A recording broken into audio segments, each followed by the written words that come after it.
साथ नीलोफर अंसारी और आप देख रहे हैं V9 न्यूज। V9 न्यूज पर हम आपको दिखाएंगे देश की हर बड़ी खबर। तो आइए नजर डालते हैं आज की बड़ी खबर पर। मामला समस्तीपुर नगर थाना क्षेत्र के धर्मपुर वार्ड संख्या 27 का है, जहां रहने वाली रेहाना प्रवीण व शाहिना तबरेज ने पुलिस अधीक्षक व स्थानीय थाने में आवेदन दिया है, जिसमें शाहिना ने लिखा है कि आज से 5 साल पहले 10 धुर जमीन बैंक से लोन लेकर खरीदी थी, जो जमीन बिल्कुल साफ सुथरी है। वहीं भूमि मेरे घर से बिल्कुल सटी हुई है, जिसे मैंने रजिस्ट्री करा ली। जब इस जमीन पर बाउंड्री के अलावा अपना काम बनाना शुरू किया तो धर्मपुर के ही राजीव उल इस्लाम पिता अब्दुल सलाम, जो विधायक अख्तरुल इस्लाम के बड़े भाई हैं, नन्हे शेख उर्फ एजाजुल हक व अन्य भूमि माफियाओं ने, जो अपने आप को दबंग कहलाते हैं, वे लोग मिलकर मकान बनाने में बाधा डालते हैं और रंगदारी मांगते हैं। नहीं देने पर अंजाम बुरा भुगतने की बात कहते हैं। आवेदिका ने कहा कि मकान बनाने के लिए ईंट, बालू, गिट्टी आदि गिरा चुकी है। उन्होंने यह भी कहा कि मेरे पति जिले से बाहर एक बैंक में कार्यरत हैं। उन्होंने कहा कि दबंग लोगों के भय से रात की नींद खो गई है। अतः श्रीमान से विनती है कि अपने स्तर से जांच उपरांत उक्त दबंगों पर कार्रवाई की जाए। समस्तीपुर से राजेश कुमार की रिपोर्ट।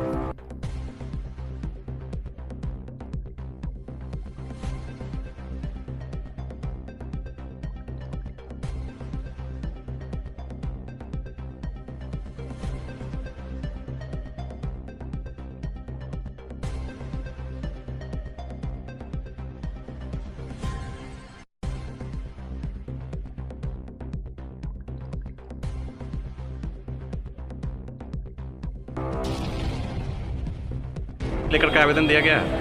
सर, ये मेरा ज़मीन है जो मैंने 5 साल पहले मैं अपने वाइफ के नाम और भाभी के नाम से हम लोगों ने परचेस किया था, खरीदा था।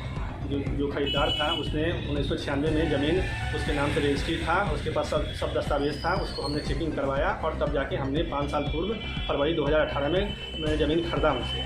5 साल तो ज़मीन जो है मैं बैंक ऑफ इंडिया का अधिकारी हूँ और मैं पिछला 5 साल से मैं लोन चुकाया।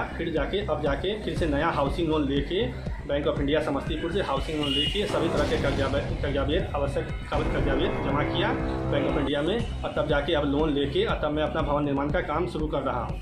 जैसे मैं शुरू करता हूँ तो कुछ माफिया लोग हैं, ज़मीन के माफिया धर्मपुर के निवासी लोग हैं, जिनका नाम है रजीउल इस्लाम, जो विधायक शाहीन विधायक जी जो हैं उनके अपने बड़े भाई हैं, और नन्हे जो कि कसाब मोहल्ला में रहते हैं, दवाई का कारोबार करते हैं। उनका कोई छोटा भाई सब है जो हमारे जस्ट ज़मीन के बगल वाली बगल में जाकिर हुसैन हॉस्पिटल है, उसमें वो अपना कंपाउंड्री वगैरह करता है और कस्टमर को लाने होने का काम करता है। मेरा आप लोगों से यही गुजारिश है कि सर, मेरा जो ज़मीन मैंने अपने खरीदा है, जो हमारे कब्जे में भी है और खरीदा है और उस पर हाउसिंग लोन लेके अब मैं जब घर बनाने जा रहा हूँ तो हम लोगों को इन लोगों के माफिया ज़मीन माफिया के द्वारा नहीं ज़मीन में काम नहीं करने दिया जा रहा है। और ये लोग पॉलिटिकल सपोर्ट भी ले रहे हैं और पुलिस के सिपाही और दरोगा को भी बुला के, जो कि बिना कागज़ के, बिना कोई स्टे ऑर्डर के चले आते हैं और उन लोगों से डरा धमका के हमारे घर निर्माण का काम को बाधित करते हैं, जिससे मैं बहुत 5 वर्षों से काफ़ी परेशान हूँ। अब जाके मैं CCTV कैमरा भी अपने घर के पास लगाया हूँ और सब हमारे पास वीडियो फुटेज भी है।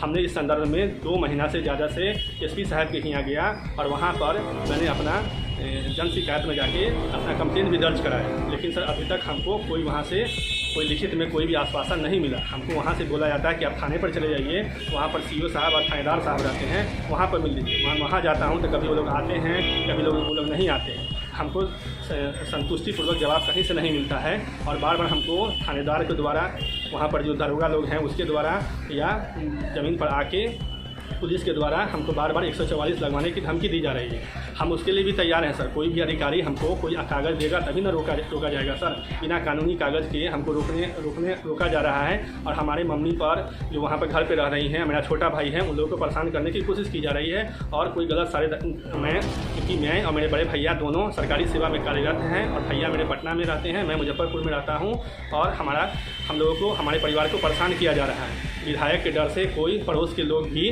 नहीं, पड़ोस के लोग भी डायरेक्ट आके अपोज नहीं कर रहे हैं। सब लोग चुप हैं, जिनका हमारे पास वीडियो रिकॉर्डिंग भी है। सर, हमको आपके माध्यम से सरकार से, प्रशासन से ये चाहिए कि आप उचित जांच करवाएं, जो कल्प्रिट हो, जो दोषयुक्त हो उनको सज़ा दें, और अगर हमारा ज़मीन है तो हमको पुलिस बल मुहैया कराया जाए और हमको अपना काम करने दिया जाए। अगर हम गलत हैं सर तो जो पुलिस को समझ में आए, जो प्रशासन को समझ में आए वो उचित न्याय करे, हमको सज़ा देना है दे। लेकिन सर हम 5 साल से हम परेशान हैं, हमारे लिए ज़रूर न्याय किया जाए।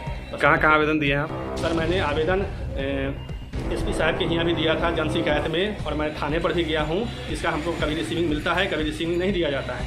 वो लोग जब जाते हैं अंदर तो मोबाइल सब रख लिया जाता है, मोबाइल और कोई भी चीज़ का हमको रिसीविंग बहुत कम मिल पाता है। लेकिन फिर भी 1-2 रिसीविंग है।